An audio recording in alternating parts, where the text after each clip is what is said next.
на чапката. А ние се понесват си косите.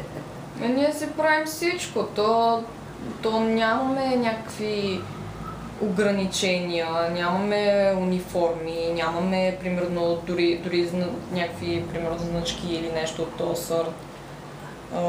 Не ни казват, примерно, не се лакирайте, не закъснявайте, някакви такива неща. Аз съм закъсняла с половин час и пак не съм убивали.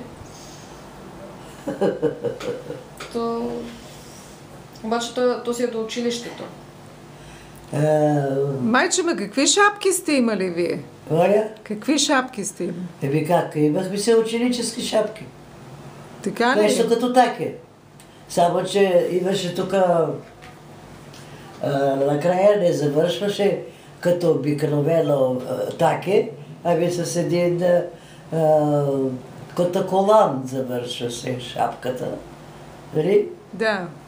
И на тази колан беше написано от коя гимназия си.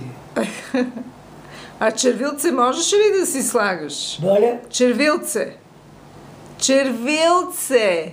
Какво? Слагаш ли си червилце с шапката? Ти нещо сънуваш.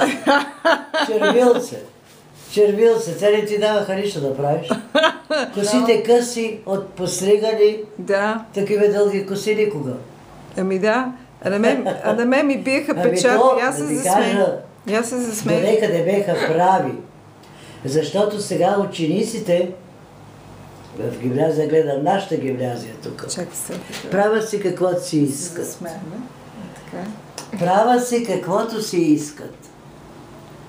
И никой не